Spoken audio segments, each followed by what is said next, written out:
welcome to all the participants.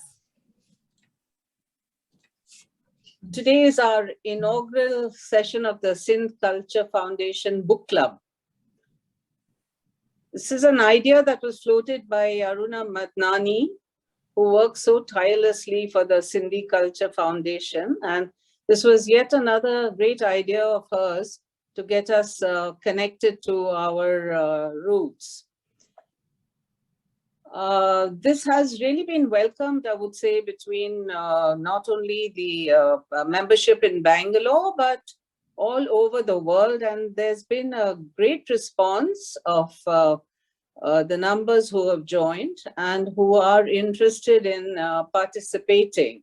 I do hope that as we proceed now in a few minutes, we will see more and more people joining in, because it's really quite a great thing that, I don't know, do we call this second, third, fourth generation who are still, after partition, who are still so eager to know about their history and culture and to keep the connection alive. At this point, I would like to introduce our special guest, Saaz Aggarwal, author, biographer, and oral historian. It is her book, Sindh, Stories from a Vanished Homeland, which is the book we are currently reading in the book club. And she is here with us today to discuss the book. And I thank you very much, Saaz, for agreeing to being with us. And we're so fortunate to have the author herself for our very first session. Thank you, Sunita. Thank you. I should say thank you. And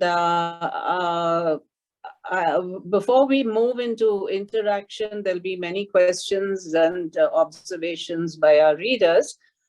I would like to ask you, Saaz, to tell us a bit about your journey that led you to writing this book and other books on Sindh. Thank you so much, Sunita. I've always been a writer, and I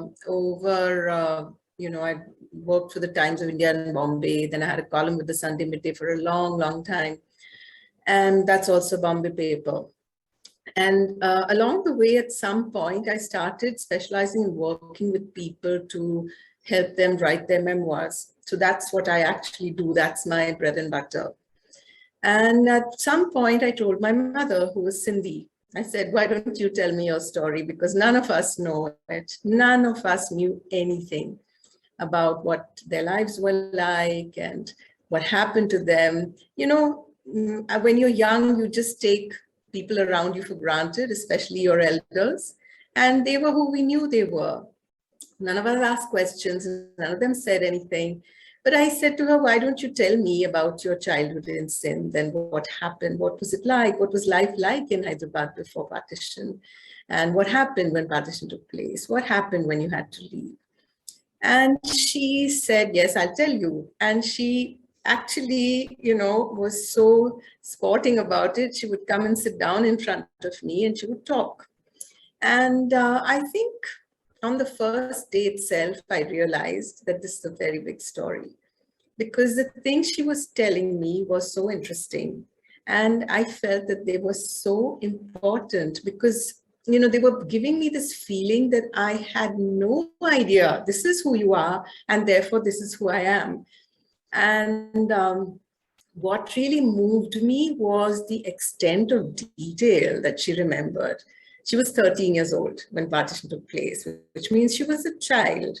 And I was talking to her 65 years after that. And she had not said anything in those 65 years.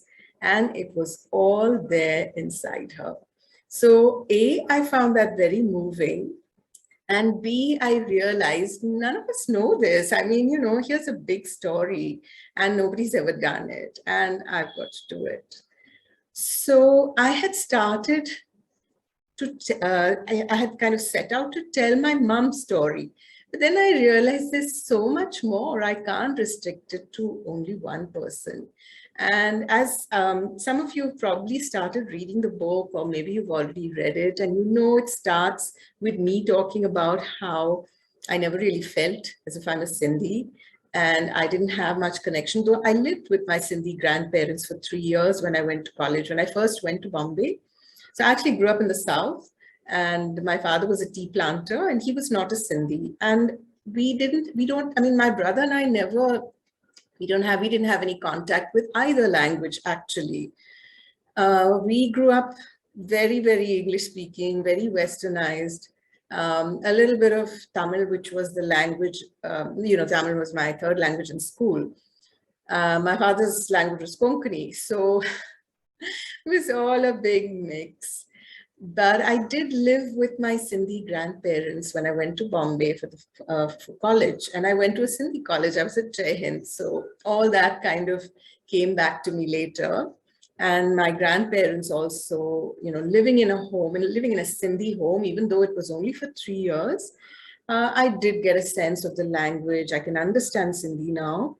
And that was a big surprise to everybody. Like people wonder how, but I can understand. And so I realized that all the Sindhis I know, not just of my generation and younger, but even older, are so actually out of touch with Sindh, out of touch with the reality of the heritage. And I felt it's really important to try and piece together whatever I can. Partly it was done with my mom's story. Then I knew I can't just do this without some kind of reference background. And I was extremely lucky to know somebody who had a proper library of books on Sindh, which is very rare. If you go to any university library, any college library, you're not going to find the treasure that I was so very lucky to have access to. And that was with Nandita Bhavnani. Now, I'm sure most of you have heard of Nandita. She is a writer and a researcher on Sindh, and she has written some absolutely fabulous books. She wrote The Story of Jai Hind College. Then she wrote The Making of Exile, and that's one of the best books ever. It has every aspect of the Sindhi, the challenges. It's about partition. It's about Sindh and partition. And so she was actually working on that book when I met her. And she was so kind. She just opened her library to me. I came back home with a sack full of books. And then some months later, she was coming to Pune, which is where I live, and she brought me books and took back the old ones. And that's how it happened, that I was able to read quite a lot and understand things and have source of reference for the book. And I also interviewed a lot of other people, not too many, maybe like 10, 15 other people. And I was very lucky again. It was just pure luck that I mean, they just came to me. They were people who had different stories. Like my mother's was very urban. It was very kind of an Amil story where everybody's educated and, that kind of thing. But then I also got people from rural Sindh, people who from Shikarpur, people who are Sindhwarkis, people with different backgrounds, people who had experienced the refugee camps, and all that went into the book. So the book is actually kind of a hodgepodge. It's like a scrapbook with different people's stories, different photographs, news articles, and a lot of supplementary text. Now, the thing is, because the story is so complex, it can be interpreted, and it should be interpreted in many different ways. There's nothing which is just black and white. I mean, if you say Sindhi, you're talking about something so large and complex. One word is never going to do it justice. There's so much in that. And when I say something, I always like to have something when, somebody tells me something that they believe this. I always like to have something next to that, which either corroborates it or contradicts it or gives you a different way of looking at it, because we should never really say, yes, this is what happened and this is the truth and this is the final thing. It wasn't like that. And, you know, when I started, I knew that Sindhis had lost their homes. So there was this whole thing of material loss, which was, of course, huge. But that was the focus. When I started, that was 10 years ago, people were still not able to talk about partition because it was still too scary, you know. I remember this when I first posted, and this was before I was writing my book. I just posted this on Independence Day, about a year or maybe a few months before I got the idea of working with mom to write this book. And I said, I'm thinking about my grandparents and what they must have felt like on Independence Day, 1947. Now, I think that's a lovely thought to have. I mean, why would I not have some feeling for my grandparents? But somebody on Facebook sent me a private message. She didn't even write on the page. She didn't post on my post. She sent me a message saying, why do you want to get into all that again? Okay. And I was thinking to myself, you know, the word partition, this 1947 and what happened then, people are scared to say anything because, you know, that whole thing with trains full of dead bodies, that whole thing with women being forced to jump into wells, it was so scary, so dramatic, so, I mean, in a way, glamorous even. Nobody even wanted to think about it or talk about it or allow a whiff of it to come out. Along the way, of course, we all know that what I said just now about the women being forced to jump into wells, about the trains filled with dead bodies, that was not the Sindhi story of partition. And one of the reasons why the Sindhi story was suppressed for so long is because it didn't have those, as I said, glamorous elements to it. I know glamour is the wrong word, but I'm just saying that the story which had more violence was the one which everybody was looking at. And the story which had something else was kind of being neglected. It was considered a non-story. But as I started proceeding with this, I realized what a huge story it is, because we talk about, and this is one of the things, one of the fundamental things with the Sindhi story, we have material gain and material loss so central to it. But because it's central, that doesn't mean that there wasn't anything else, because very soon I realized that it wasn't just material lost. There was a huge loss of culture. The language went, and that was something which can never be replaced. Material loss was very soon regained. A lot of Sindhis made back much bigger lands and much more wealth than they even had dreamt of, even their families had dreamt of, even though they were well off before Sindh. I mean, we all know this. Sindhis are extremely well off all over the world, multi-million empires. But the loss of language and the loss of culture, that's something that you can't regain, because it's something that takes generations to build. And when it's been disrupted, I think all of us, like Aruna's doing such an amazing job in trying to, remind us of things. And there are others also who are working in the field. And I think that is happening. One of the things I realized that it's not even just like, it's not, I said it's not material. And then I said, maybe, look at the culture and the language. The other thing I realized is that we even lost our history. And that's something which is just coming to me. And I think it's, something which people are, like when I say me, I'm talking about a lot of us who are in the field and we are working. And it's funny how this whole thing has been a resurgence. I think mine was one of the early books on the subject, but now there are so many who are writing, so many beautiful stories are coming out, so much of original thinking.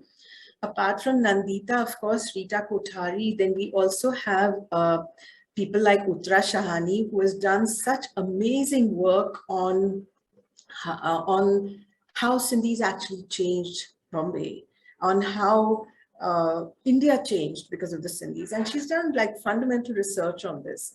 And there are so many other young people who are also contributing. And one of the things that, as I was saying, is that we lost our history. Now, Sindhi history is not known to anybody. It's not known to the Sindhis. I mean, why would anyone bother, right? So it's up to us whether we want to use it or not, whether we want to understand who we are and where we came from. Even the most recent history of Sindh is obscured to us. If you go to Sindh today, it's been occupied by, there is a native population in Sindhi, and they fortunately have to an extent retained the culture, their culture. They have the language. The language is doing very well. We say that Sindhi is dying in India, and that may be true, but the language is doing extremely well in Sindh. It's being well looked after. The classics are nurtured. There's new writing coming in. There is that. But Sindh has changed. Sindh is not what it used to be because the Hindus left. And that was a long time ago. So many things have changed. And, that's the world, right? The world changes. We can't expect things to stay the same. But what we need to do is to, for the sake of our identity, for the sake of our feeling, for our well-being, we do need to connect with our roots. We do need to understand who we are and why we are the way we are. What were the things that, happened, that changed us, that made us who we are. So that's actually a bit of background about my journey.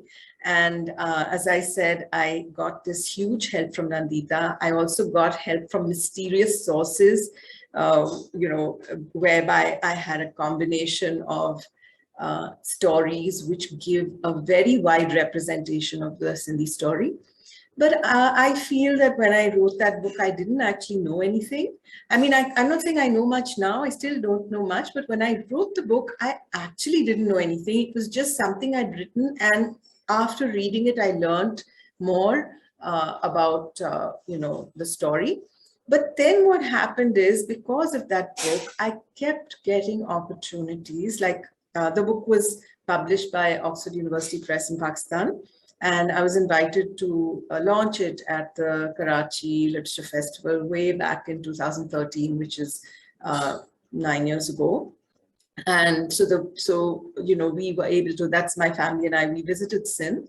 And that was a very transformative experience.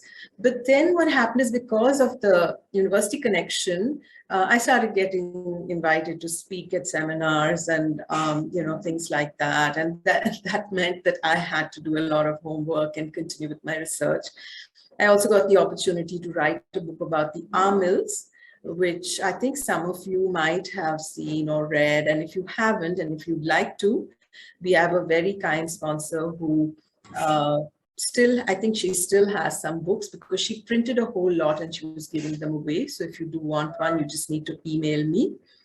And there I did, I interviewed more than 200 people for that book. So I came away with a deep, what I see, like my mom used to say this. She didn't used to say it, but she said this to me when I was interviewing her, that when I close my eyes, I can still see those places. And I have heard that line from others too. When I close my eyes, I can still see those places. And the thing is, after talking to so many people, it's the same for me. When I close my eyes, I can still see the places that I've never seen and I never saw. So I can see those places. I think I talk nonstop for too long. It'll be lovely if you have anything to ask me, or if you want to share something.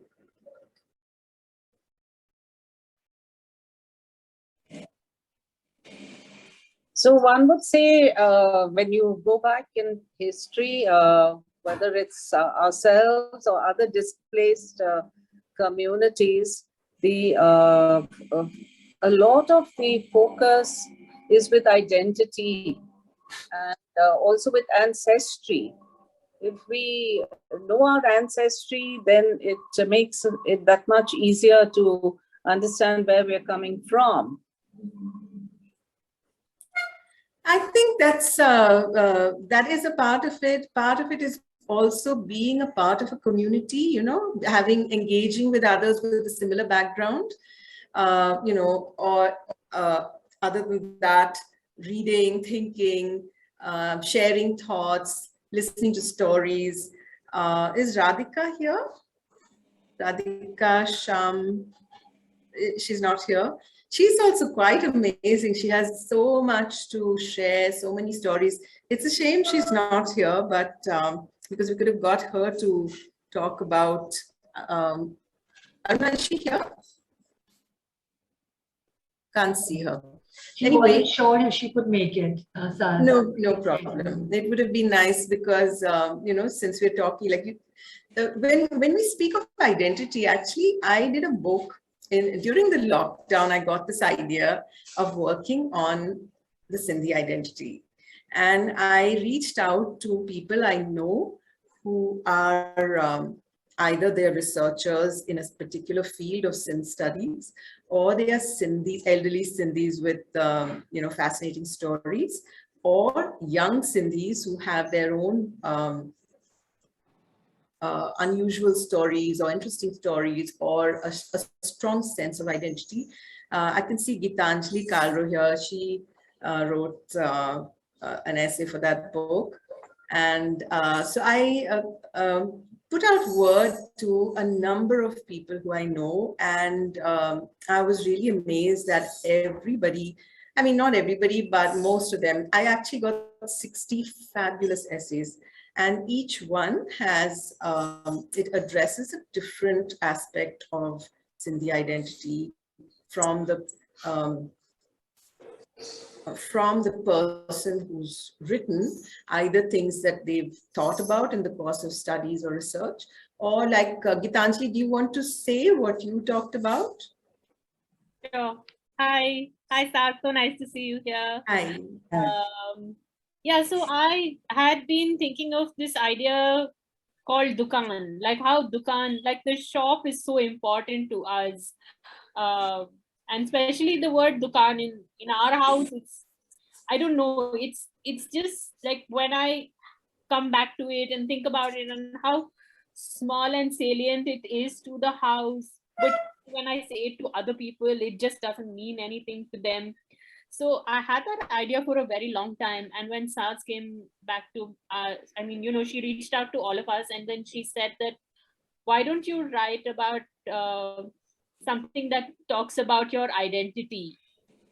And traveling to Ulhasnagar, seeing the space there, here, all of it together for me was a really finally coming home of my identity. The way people talk in Ulhasnagar, the way they conduct themselves, the way they have things around, it's all in the essay also, you know, small things. They all then connected to this really lost part of my identity.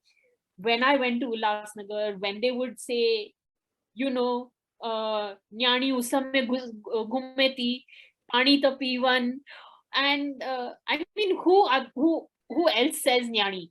Like, you know, who else in the world says Nyani? So all these old people, especially this one gentleman in an old age home, Jeevat uncle, he would say, "Ta Nyani ghumota." So like one apple, always, every time I cross his room, there will be one apple in my hand.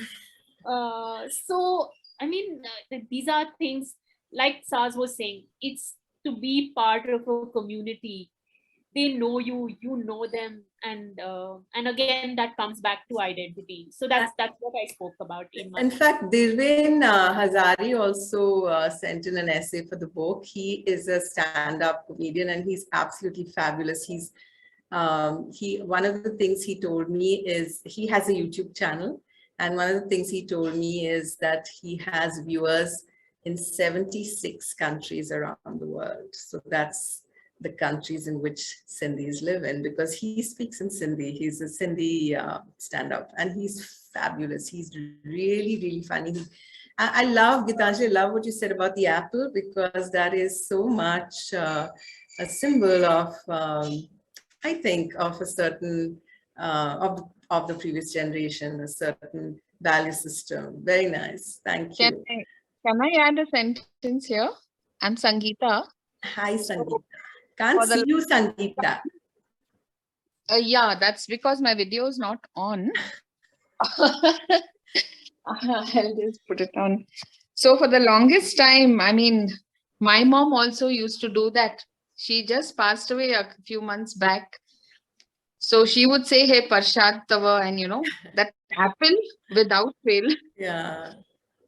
And the best thing is to pronounce Nyani. Nowadays, very few Yeah. people can do that also. So I've forgotten about apple. Thank you so much for reminding me. And I have a Jnani story. May I say it? Yeah. So I went to Sindh to Shikarpur and I was looking for my father's house and I couldn't quite locate it.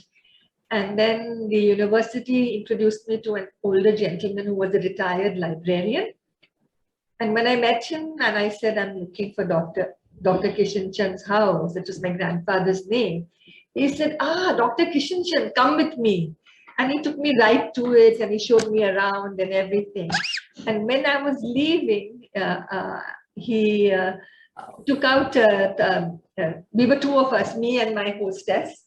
And he took out, and he gave 1,000 rupees to me and 1,000 rupees to her and said, hey, Nyani, mithai vat. So sweet. But it was so sweet the way he, I mean, the stories were wonderful, but also the way he felt about us at that moment. But the other thing that oh, sorry, Beena, you want to say something? Yes, Saaz. We met at the BIC sometime back when you came to Bangalore. Hi. Lovely to see you.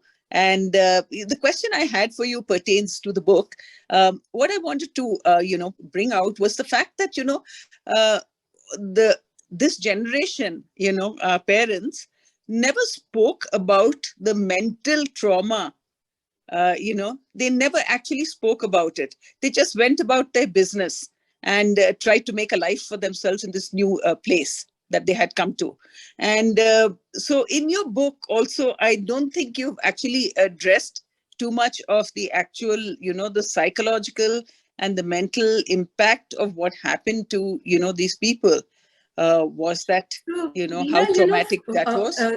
What I wanted to say is that, first of all, when you go through something terrible, you can't really articulate your own mental trauma. I mean, you're so deep in it and you've been impacted, and you need to be in a congenial environment where it can come out. And I think for our, the migrant generation, they were just so immersed in survival, in needing to survive and finding ways to survive. And I really don't think that, I mean, I think that this has impacted most of us. Like, I know that for me, for myself, that whenever I've been in traumatic situations and like extremely unhappy, I've never really, I've just got on with it. I've never sat down to allow myself to grieve or, whatever. I have just got on with it. And I think that's something inherited. And I think it's not a bad thing, I think it's not a bad thing because life is tough anyway. And it's good to have the capacity to get hold of yourself and keep moving. But I think that mental trauma it's something that all of us have. It's been passed down to us, and I didn't write about it, never written about it, partly because I don't think I'm qualified to. I don't really understand things the way a psychiatrist would. And as an individual, as a writer, I think I like this method of dealing with it, of, dealing with it on the move, But is there something that you'd like to add to that? Yes, I mean, there's so much written about the Holocaust. And, I think these are kind of learnings that from, to see the impact on people, Otherwise Sindhis have been taken a little bit lightly, but the kind of mental trauma and the kind of, the problems that our parents went through, I think they need to be highlighted for us to be taken a little more, for our whole community to be taken a little more seriously, by everybody around. I think they somehow, it doesn't matter, the Sindhis will find a way for themselves and this, that, and the other. And they just kind of leave us out of the equation of, looking after us in a better sense. It's a very sweet thing to say, but I'm not really sure if I agree with you because, firstly, if you, like in India, a large majority of the population lives in horrible conditions. I mean, people live in slums. If you look at any city, most people in the cities live in slums. And what kind of lives do they lead? They have no privacy. They have, the situation is something which is much worse than the situation that many of our ancestors actually went through, in the sense of physically. And the other thing is, I feel that as a population that never mourned, never complained, just got on with it, I respect that a lot. And I think that getting, not getting attention is not a bad thing. If you ask me, the reason why Sindhis don't get attention is because Sindhis are not a vote bank. Sindhis are just not a large enough community to be counted as a vote bank. It's that simple. Sindhis are never, and also partly because people say that, anyway, like you said, they're looking after themselves, we don't have to bother. But the truth is, if you're not a vote bank, nobody's going to bother about you. And don't you think there's more dignity in getting stuff done and, moving on than waiting for somebody to pat you on the back? I think so. I guess that's a perspective too. Yeah. Thank you. Thank you, Saaz.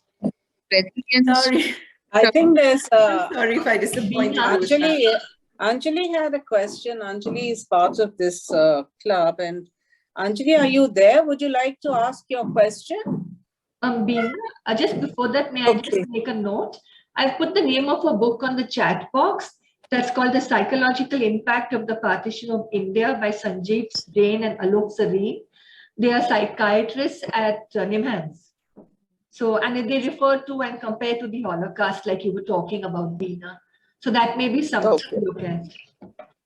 All right, sure. Thank you. Thanks, Aruna.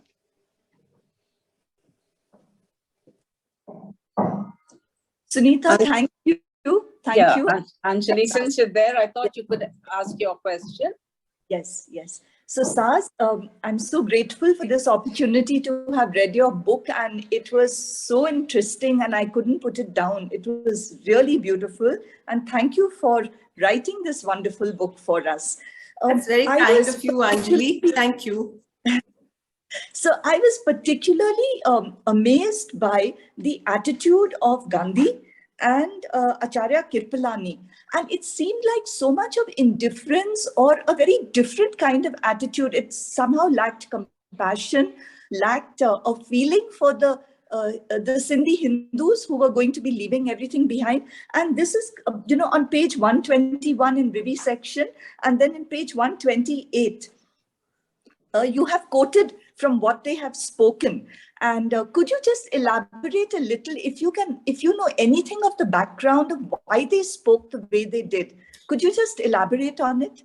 I can't. I'm just going to get the book and see what you're talking about. But see, I think my quotes have taken from K.R. Malkani's book, if I'm not mistaken.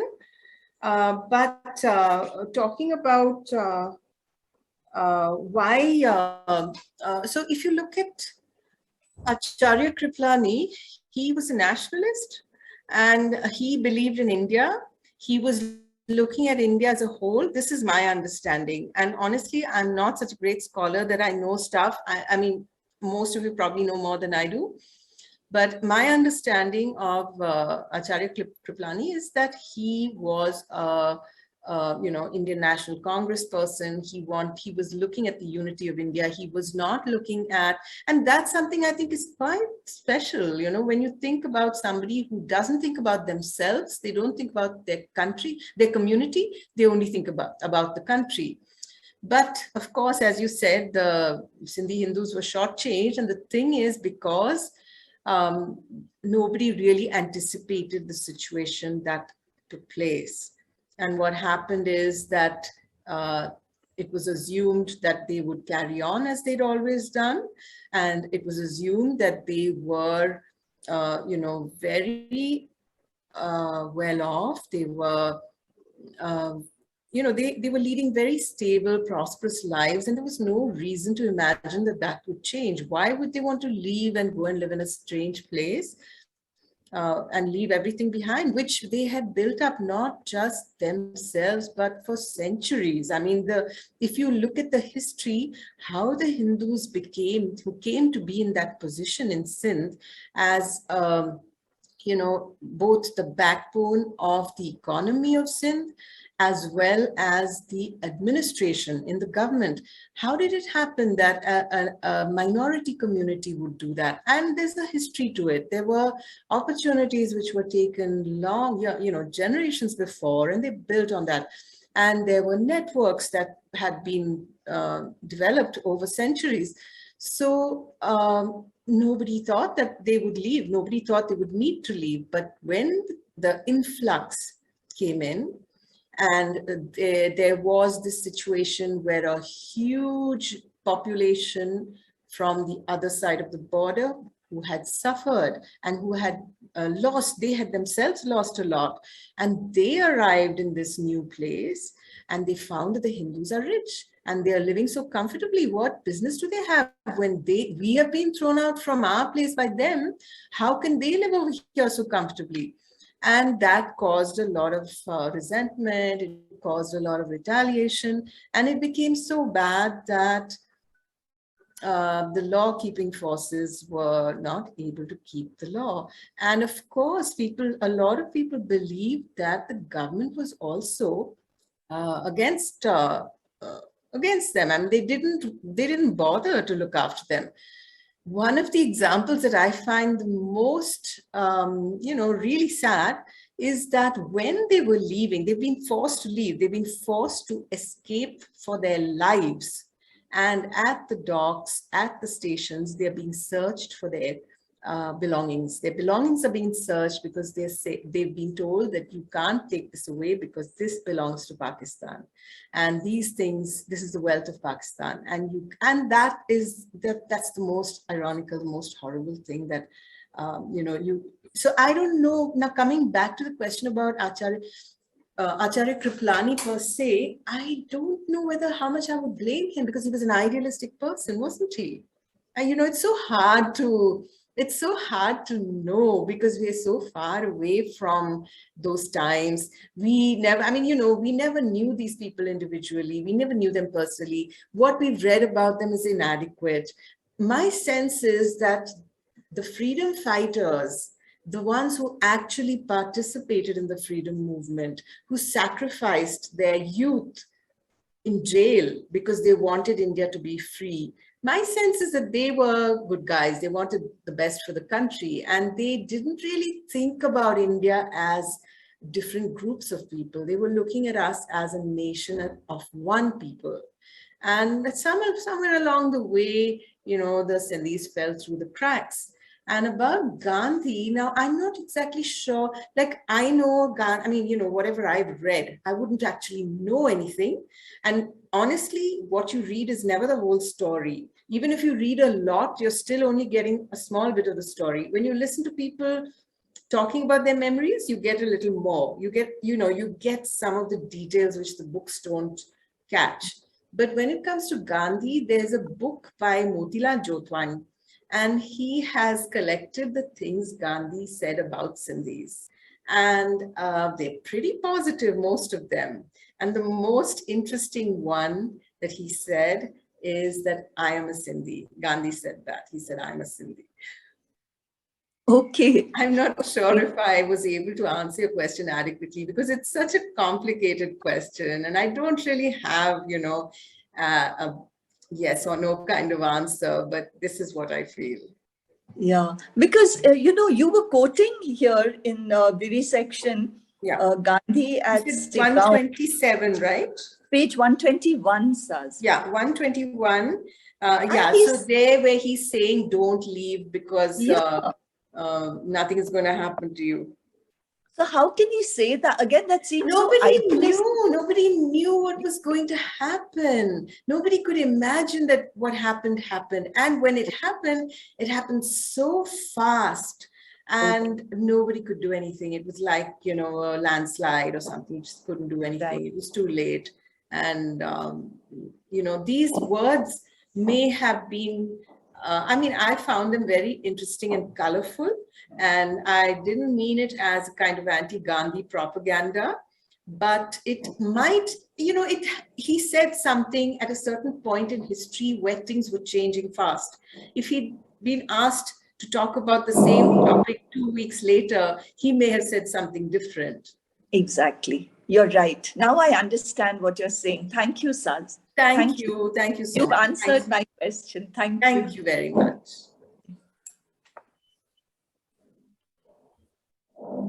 Any more questions from our participants?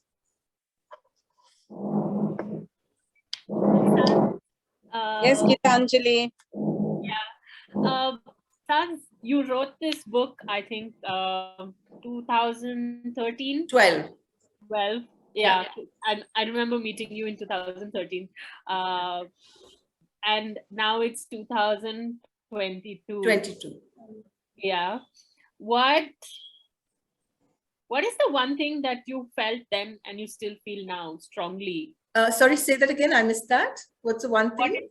You felt then about the Sindhis in India, the Sindhi Hindus, and what is the one thing you still feel now? Like, is there one thing that has not changed? Like, Yeah. Let me tell you quickly one thing that I feel has changed. Yeah. So when I started, I was under this cloud that Sindhis are, there's a kind of stigma against Sindhis. People don't really look at Sindhis with respect. People make fun of Sindhis and people mock Sindhis for being money-minded, for being shrewd, for being, not very straight. So I don't think that's true anymore. I don't think that stigma is so bad. And I think that stigma may have been reinforced by all these Bollywood, the old Hindi movie villains who were Sindhi and who did these really mean capitalists who spoke with a Sindhi accent and had a Sindhi surname. But somehow I think it's not like that anymore. Partly it's the resurgence with a lot of people coming out and writing about, telling their stories. That's part of it. Now, the thing that I feel that hasn't changed, which is your actual question, I think I've always seen Sindhis as being brave and resilient. And I don't think that's changed. I think that is still true. I think that's actually the core of the Sindhi psyche of, and partly it comes from the spiritual tenets which come from every religion that Sindhis follow, which is that what you have is what God gave you, and what you do with it is what you do with it. So I love that. I think that's, when I use the word brave, so brave is probably not an accurate word because bravery means you're standing up against something. This is not really bravery, but it's about accepting things in a very gracious way and making the best of what you have moving forward, which I think that I think is a very Sindhi thing. And it's not only Sindhi, obviously. It's not like, it's not like other people don't have it. Yeah. I think every sensible person has it, but I do think that's something that Sindhis have. In your book, in fact, and I think it's towards the latter part in page 206, I made a note there that you said that,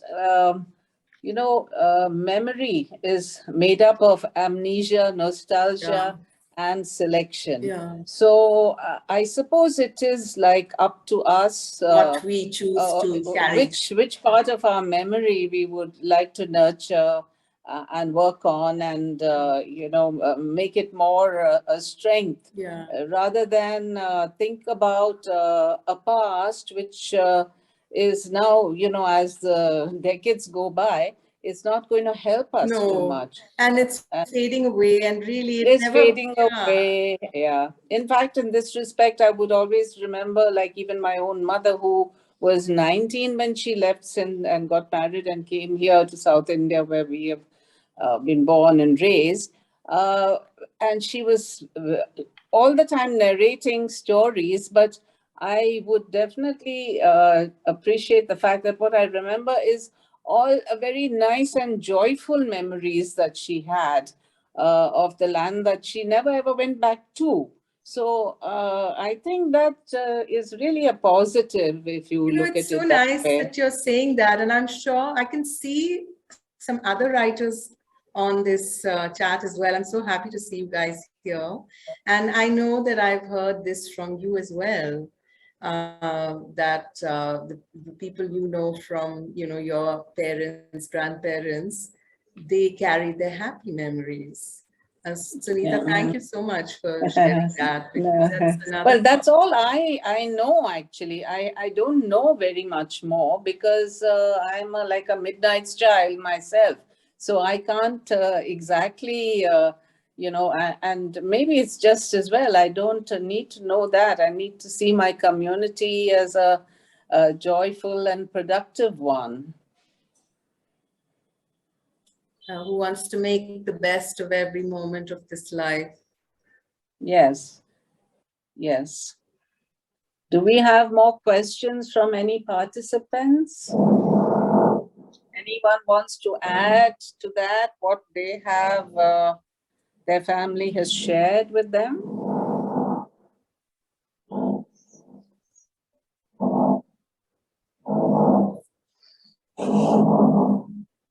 Nobody? I'm sure we all are just thinking at this moment on all of that and pondering over it. So I want to know something about the book club. How does it work? I mean, how do you select a book? Saaz, I'm trying to, well, hello everybody. This is Aruna Madnani, and at Sindhi Culture Foundation, we are researching and sharing Sindhi culture. And we've planned a webinar series on Sindhi history and Sindhi culture, which we plan to launch very soon, most likely at the end of August. And what we're trying to do is to align maybe the course of the books with the topics of the webinar as far as possible. We're doing one webinar a week, and we're reading books one a month. So it won't quite keep up. And some of the books may be too academic to be on a book club, but perhaps I will definitely share the names of the resources of the professors who will be talking to us, telling us about that, who are steeped in whatever topic we pick. For example, if it is Mohenjo-daro, then we're speaking with Professor Lashari and Professor Jansen, who spent 40 years researching Mohenjo-daro and the Indus Valley civilization. So their knowledge is vast and deep, and we are very fortunate to have a glimpse of it, and we will have references of their books, but all of those may not be as easy reads as maybe some other books. But the idea is to try and travel along that journey as much as we can. It's a very long journey, so please stay in there. It will be, have you planned anything for the next few months? So the next month's book is the national integration of Badras. I have Badra Anand, and as the book is out of print, we are sharing a PDF, which will give us a very good background on the scenario that was before partition and after partition. And it's quite it's a remarkable book. And Subhadra's, again, you know, this was her PhD thesis, and she speaks of the loss of culture and the need to keep a focal point for us to be able to claim our future, and has been the visionary behind the Julelal Tirthadam in Kutch, which has, the temple has been built and the complex is under construction. So we'll be sharing this next month. But I'm You talked anything? I mean, it was me talking most of the time. If anybody has anything to ask or say, please do. well, since we have the time. Oh, sorry, go ahead. Saaz, good evening. Hi, Inder. My name is Inder Kirpalani, and I'm speaking with yourself from Sydney, Australia. Hi, Inder. Thank you for being here. Hi. It was really nice listening to you, and I really admired your understanding of Sindhi saga, the history, a little bit of touch of political events, and the eloquent way you introduced the background of your book. Thank you. Now, I have a copy of your book here in Sydney, and I have read it, and so has my wife. And it has been a very true reflection of the memoirs or the events which people had really gone through. Now, there are so many other events which happened before, during, and after the partition, which actually made Sindhi race as a total loser in terms of their economic power, political power, and they were uprooted both ways. Even the current generation of Sindhis who live in Sindh, they really do not enjoy the power that they did when the Sindh was separated from Bombay Presidency on 1st April 1936. So things have changed. GM Sayed moved the resolution to join Pakistan, and the rest of his life he was in jail. So that's the history. It's a sad saga. Sindhis were the loser. But what I have seen from your book is that very beautiful combination of amnesia and nostalgia that you just said now. As recently as 2nd June this month, I wrote my memoirs of Hyderabad life. And I saw that Mr. Ras Mehtani, my friend's son, had tagged you into that article of mine as well. So that's where I actually covered the life of 125 years of Hyderabad. How it was during early 1920s, the Sindhi Hindu life, and then it went through the change, and the second half of the 20th century, I had just covered the basic elements of Hyderabad, where was temples, what we used to do, how would we celebrate our different festivals, and things like that. But it's mostly of the later day Hyderabad that I have touched.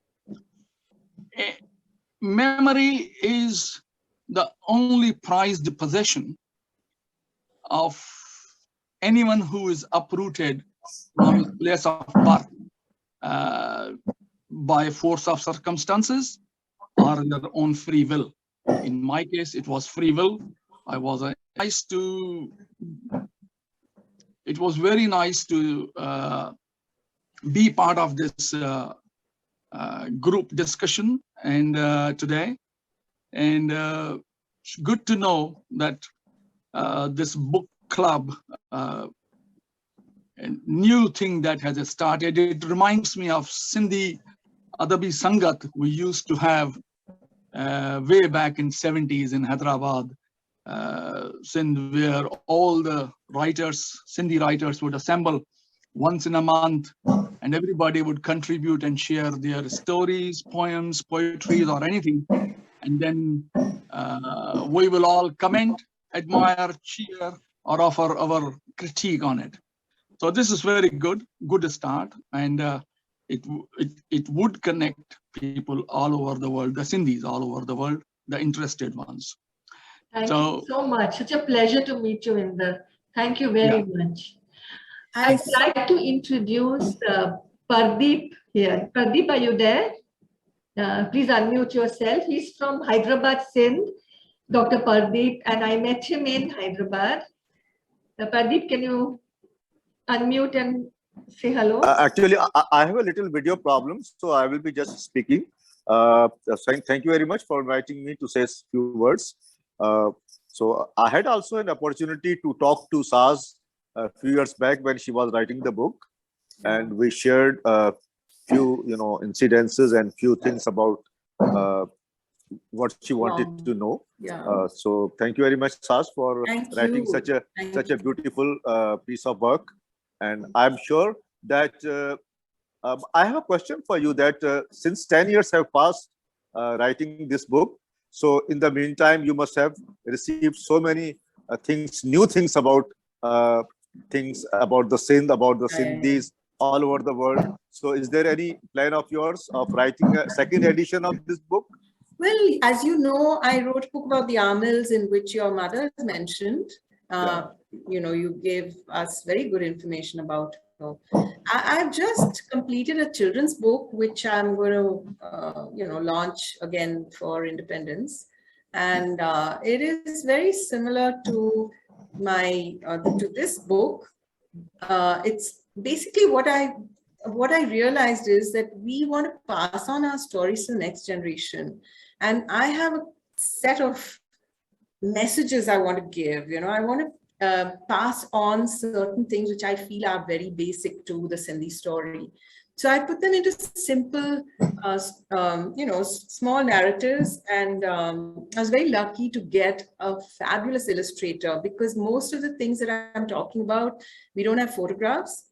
I do have good photographs, so those are also there in the book, but I found this illustrator who could do, make historically authentic illustrations which really show you what places were like, and that's all done. We have a little piece about Gandhi also. And so that's what I have been working on the last few months, and I'm very excited about it, obviously, because it's something new, something I've never done before, and that'll be out soon. So thank you for asking me that question, Pradeep. Okay. Then I have this other question about the young girl who wrote beautiful poems about the partition, what happened during the partition or after partition. So I think it's a very encouraging sign that the younger generation is also taking up these things. I'm so happy to know this. And I'm also watching the young generation now in India, especially, that they are taking the language very seriously, and they are trying to learn the language and trying to speak in the language. So we were just, when I was sitting here I'm sitting here in Hyderabad. So you said about some time back that there will be a loss of Sindhi language. There were chances that there was a loss of Sindhi language in next 25 years or 30 years. But now I am very positive to see and to know that the younger generation has realized because this is the only way where we can maintain our identity. There is nothing else we can join together. So I think the emphasis should be made on learning the Sindhi, not necessarily written Sindhi but at least spoken Sindhi. So that will connect all of us throughout the world. Thank you so much, Pradeep. Thank you. So because I am such a fan of everything, both Nandita and Saaz and Subhadra, what all of them do, because I'm just like a shadow on what they can be ever. So I have Saaz's books on Amil, the Amils of Sindh, here with me. And this is, of course, Sindhi tapestry. And which Gitanjali contributed to. And so did Menka, who's also here. Yeah, Menka is also there. A lot of good stuff, actually. For me, this is also like Sindhi tapestry is again by lots of people. So like small things that maybe as researchers and writers we couldn't have ever covered. I think there's one story of a gentleman who's in UK, but some connection to the US and something. And for him, the connection, like my connection to identities with this, for him, the connection to identity was with hosting parties. And I thought that was like, wow. So we're still searching. So this is also like a very nice book. Okay. Thank you.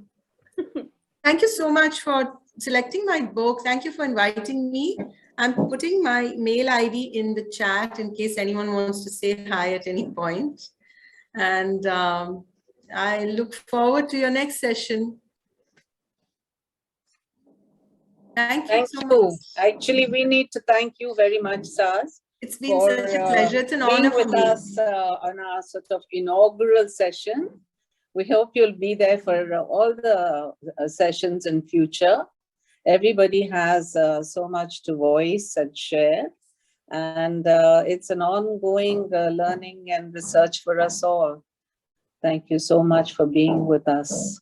And all the others who have taken the time to come today. And we hope to have many, many more joining us as the days go by. Thank you, Thanks, Anita. everybody. Thank you, Aruna. Bye, guys. Bye. Excuse me a moment, Bye-bye. everybody. Can I have you just for a moment?